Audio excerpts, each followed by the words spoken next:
오늘의 강의를 시작해 보도록 하겠습니다. 이제 여러분들 요거는 제 강의면 들어보신 분들이 많아 보니까. 근데 제 강의면 항상 이렇게 첫 페이지에 거의 들어가거든요. 거의 재배 파트면은 농사에 필요한 기술은 참 다양하죠. 재배 기술, 병해충 관리 기술, 수확후 관리 기술, 기상재해 예방 기술. 저는 큰 틀로는 이렇게 네 가지를 조금 꼽고요. 이제 보통 교육은 이제 재배 기술 교육이 많죠.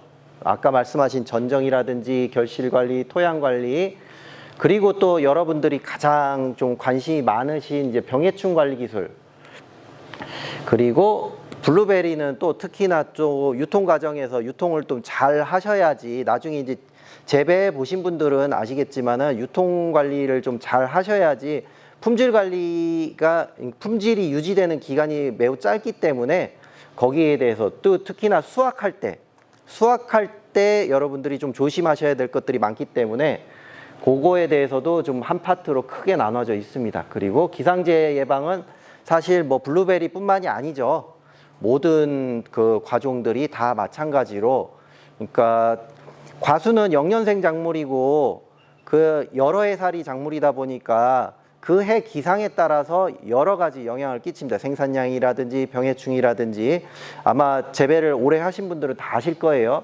그래서 이 기상재해 예방 기술 이렇게 크게 네 가지가 있고, 이 중에 이제 하나가 삐끗하면 이제 어떻게 되면은 이제 여러분들이 소득을 올리시기는 참 어려워요. 저희들이 농업을 하는 이유는 사실 소득을 올리기 위한 거지 내가 작물을 기르기 위함이 아니잖아요. 그러니까 요 네 가지는 꼭 어느 것 하나 소홀히 함이 없이 어느 정도 수준까지는 공부를 하셔야 되고 실천을 하셔야 됩니다.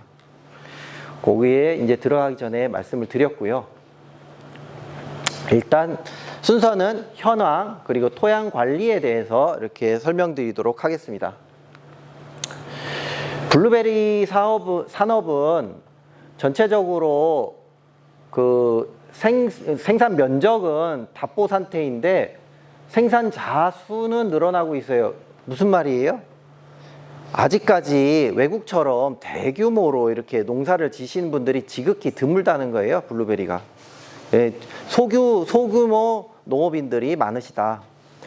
근데 소규모 농업인 분들도 어느 정도 이제 경쟁력을 갖출 수 있는 게 블루베리이긴 합니다. 어떻게 보면은 어지간한 작물들은 대부분 어느 정도 규모를 갖춰야 되기 때문에 이제 어떻게 보면은 우리가 이제 국제 개방이 되고 이제 농산물 이제 개방이 되고 하다 보면은 이제 경쟁력을 갖추려면은 어쩔 수 없이 이제 규모화 시킬 수밖에 없는데, 그래도 그나마 이제 블루베리는 조금 거기에선 좀 덜하고요. 가격은 블루베리는 여러분들 이제 거의 6월 달에 따는 건 아시죠? 노지 기준이고요. 이제 하우스는 이제 본인이 선택하시는 거고요. 이제 보통 하우스 끝물 노지 출하시기 전에 5월 초가 일시적인 강세 가격이 나오고요. 그리고 또 이제 6월 줄, 그리고 또 이제 다 끝나고 일반적인 다 끝나고 7월 이후가 이제 조금 가격이 올라가는데, 이때는 또 장마가 오기 때문에 거기에 대해서 이제 대응을 못 하실 경우에는 오히려 수확을 못 하시니까 비싼 데는 그만한 이유가 있습니다. 그리고 이제 최근에 아까 트렌드도 말씀하셨는데 크기, 경도, 당도, 이게 이제 품질 경쟁력이 이제 점차 더 중요해질 겁니다. 지금은 키로당 얼마 뭐 이런 식으로 됐었지만은 일반 작물들처럼 뭐 특품, 상품 이런 거에 대한 격차라든지 이런 것들이 좀 점차 이제 강화돼 나갈 거고요. 그래서 이제 기본적으로 요 부분을 이제 뭐 재배 관리로 이제 그 여러분들이 이제 보완하실 수도 있지만 이제 품종들이 이제 좀 중요해지게 되겠습니다.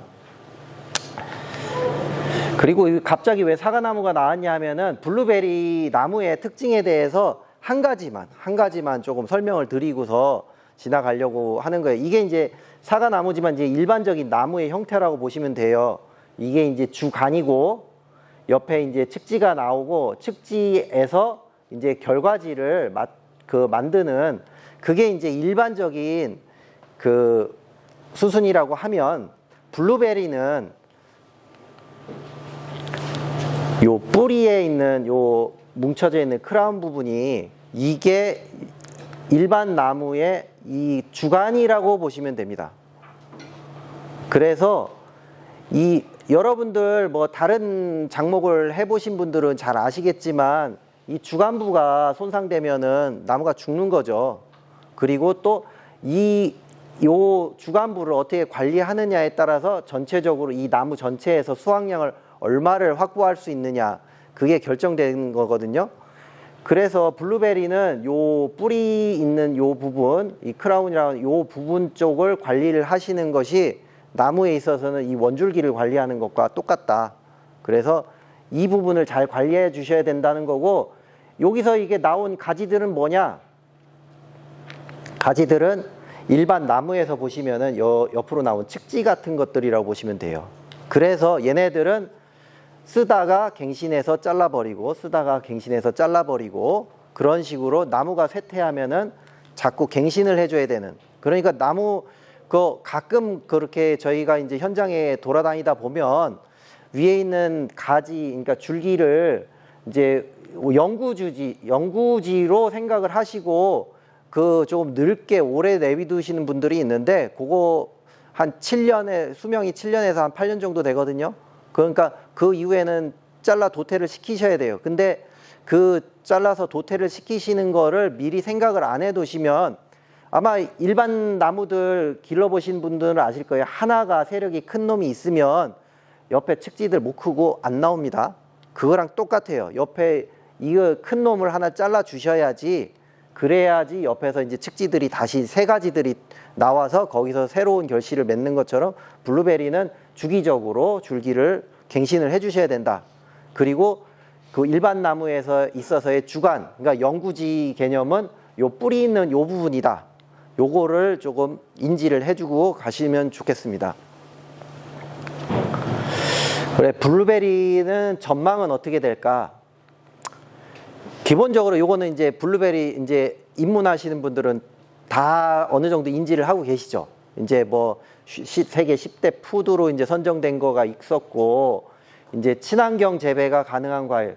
왜 친환경 재배가 뭐 병해충이 없고 이런 게 아니고, 생육 기간이 짧아서, 과실이 달려 있는 기간이 짧아서 좀 친환경 쪽으로 접근하기가 좀 쉬운 그런 그 과수가 되겠고요. 그 국내 다른 과일에 비해서 높은 수익, 보통은 노지 작물 중에서 최고 그 소득은 이제 다시 이제 블루베리가 탈환한 지 몇 년 됐고요. 그러니까 샤인머스켓이 이제 1등이었어요. 샤인머스켓이 한동안 1등이었다가 이제 다시 이제 블루베리가 탈환한 지가 좀 됐고, 그 이후로는 지금 쭉 이제 블루베리가 노지 이제 작물 중에서는 소득이 가장 높아요. 단위 면적당. 뭐 그냥 일반 작물에 비하면은 뭐 1.5배에서 뭐 2배 가량 그 소득이 높은데, 다만 여기에 이제 허수가 있는 것이 평균값이라고 해서 내가 평균값을 할 수 있어야 되는 거죠. 생산량을 내가 그 정도까지 평균 생산량을 받쳐줄 수 있느냐, 그게 중요한 거죠. 여러분들 뭐 그냥 재배했는데 내가 옆집 따는 거에 뭐 뭐 이렇게 따면 소득이 그만큼이니까 그 다른 집에서 더 많이 따서 그 평균값을 올린 거지, 여러분들이 그 평균값, 그러니까 그 고소득 작물로서의 그 어떻게 보면 이익을 얻어 가시려고 하면은 어느 정도 수준에 올라야 된다. 그리고 조금 다른 관리 방법이 좀 필요하다. 그리고 이제 뭐 요거는 이제 여벌이지만 여기에 더 관심을 두시는 분들도 있기는 있습니다. 이제 기본적으로 수확이 조금 자잘하다 보니까 이제 좀 시간이 많이 걸리죠. 이제 그 수확하는 데 있어서 시간과 인력이 많이 드니까 거기에 대해서 이제 그거를 이제 역발상으로 이제 체험을 하면 좋겠다. 그런 식으로 해가지고 6차 산업화 하는데, 이제 이 6차 산업화는 뭐 이제 본인들의 이제 성격에 따라서, 과원주의 성격에 따라서 가능하신 분들도 있고, 어떤 분들은 좀 속 터져서 못 하시는 분들도 있어요. 오시면은 사실 블루베리는 토양 관리가 좀 중요하고, 토양 만드는데 그 뭐 짧게는 2년 뭐 이런 식으로 걸리는데도 불구하고 1년, 2년씩 걸리는데 불구하고 이제 체험객들이 오면은 토양을 다 망가뜨려요. 다 밟고 다니기 때문에. 그래서 성격이 안 맞으신 분들은 좀 하기는 어렵죠. 이렇게 4가지 장점이 있고요. 이제 세계 뭐 여기 이제 뭐 여러 이제 10대 이제 블루베리 재배국들이 있지만 사실 블루베리는 남는 나라가 별로 없어요. 이제 칠레 정도나 남을까? 미국이 생산량이 제일 많죠. 근데 미국은 자체 소비하기도 힘듭니다. 그렇게 그러니까 생산량이 많지만 자기들 미국도 칠레에서 수입해요. 블루베리는. 그러니까 그렇게 남는 나라는 별로 없다. 세계에. 그래서 조금 개방화에 조금 이렇게 파고해서 조금 덜한 면이 있고, 이제 요거는 솔직히 말씀을 드리면 5년 전 뭐 벌써 10년은 안 됐고 한 2018년도니까 뭐 한 7, 8년 됐네요. 그 전에도 과제였어요. 근데 아직도 과제야. 우리나라에서 이제 해결을 못 하고 있어요. 아직까지 과제고, 이제 개원 비용이 비싸요. 지금 여기는 지금 옛날 자료라서 그렇지 지금 아마 요거 한 2배는 뛰었을 겁니다. 2배까지는 안 되겠다. 그래도 한 1.5배 정도는 뛰었을 거고, 단위 면적당 생산량이 저희들 한 500이 못 미쳐요. 400, 뭐 80, 뭐 490, 뭐 그 정도 되는데, 킬로그램. 이제 요 정도 수준은 돼야 되지 않냐는 게 이제 보통 이제 중론이기는 한데, 480g도 킬로그램도 사실은 잘 따시는 분들이 그 정도 하는 거지, 그렇게 우리나라는 생산성이 조금 그렇게 생각보다 이렇게 떨어지는 이유가 우리나라 뭐 기후가 그렇게 썩 블루베리에 이렇게 적합한 기후는 아닙니다. 장마도 있고. 그리고 과실 고품질화, 이게 그러니까 전에는 뭐 그것도 좀 옛날 얘기긴 한데, 전에는 이제 블루베리라고 생기면 다 비싸게 사줬는데, 이제는 블루베리도 맛이 없으면은 이제 소비가 안 되는. 그리고 이제 뭐 집단화 브랜드화는 뭐 이제 집단화라는 거는 아까 소규모로 하시는, 농업을 소규모로 하시는 분들이 많다고 했잖아요. 하지만 그분들이 좀 집단화 해가지고 브랜드는 만들어야 돼요. 블루베리 하면은 뭐 브랜드가 떠오르시는 게 있나요? 뭐 키는 제스프리 뭐 이런 식으로, 뭐 선키스트 뭐 이런 식으로 좀, 아니면은 하다못해 지역적으로 우리들 여기 계신 분들은 이제 블루베리를 많이 하시는 분들이니까 전남 지방의 순창이나 뭐 이런 화순이나 뭐 이런 곳에서 이제 블루베리를 많이 재배한다는 건 알고 계시죠. 근데 브랜드로 해서 무슨 브랜드의 블루베리, 그런 거는 지금 딱 떠오르는 게 많지 않잖아요. 그러니까 그런 것들을 만들어놔서 선점을 하시는 게 이제 중요합니다. 만약에 여기 계신 분들이라도 좀 뭐 집단화해서, 뭐 사실은 그 집단화라는 게 말이 좋지 쉽지 않습니다. 쉽지 않고 이제 성공한 사례가 그렇게 많지는 않지만, 그래도 아직까지는 좀 선점한 사례가 없기 때문에 그쪽 방향으로 해서 조금 성공만 한다고 하면, 뭐 블루베리 하면은 뭐 영동 블루베리 뭐 이런 식으로 조금 이렇게 브랜드를 선점할 수 있는 그런 집단화가 좀 필요한 실정입니다. 그리고 일반적으로 이제 과수 그 산업은, 이거는 이제 블루베리뿐만이 아니라 전반적인 과수가 다 그런데, 일단 처음에 이제 그 신규로 식재될 때는 안정 생산이 우선이에요. 일단은 많이 생산하고 이제 잘 생산하는 게 먼저기 때문에, 그리고 그 다음에는 이제 고급화예요. 지금 이제 요 고급화하고 안정 생산의 중간 단계쯤 와 있겠죠, 블루베리는. 그리고 그 다음에가 이제 브랜드화, 아까 말씀드린 것 같이 브랜드화. 이게 이제 그 과수 산업이 이제 발전할 때 이제 3가지 단계고, 거기 있어서 안정 생산에 있어서 이제 필요한 것들이 경제적인 생산량 확보가 이제 우선이고, 아직까지 이제 블루베리는 전부 다 보편적으로 이 생산량 확보를 했다고는 말씀드리기가 어렵습니다. 어렵고, 이제 고품질화 같은 경우는 여러분들 아까 말씀드렸다시피 큰 블루베리, 뭐 식감이 좋은 블루베리, 아삭한 식감이 좋은 블루베리, 단 블루베리 뭐 이런 식으로 좀 고품질화 할 필요가 있고, 농산물 이제 가치 차별, 그러니까 얘는 어디 산 블루베리니까 조금 돈을 더 주고도 산다 하는 브랜드, 요런 거를 구축을 해야 되는데, 거기에 이제 필요한 기술들이에요. 이제 안정 생산에는 토양 시비 이제 적어도 이제 생산량을 떨어뜨리지 않으려면 요 정도 기술은 갖추고 계셔야 되고요.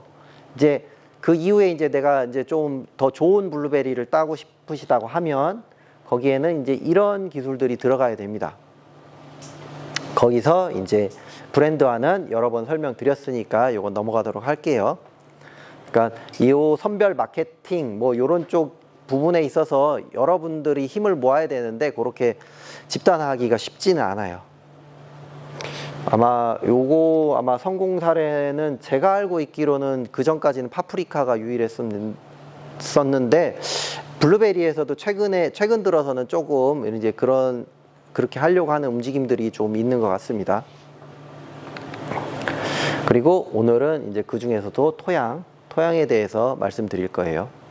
그러니까 되게 미미한 한 분야죠. 나머지 것들도 여러분들 다 공부하셔야 돼요.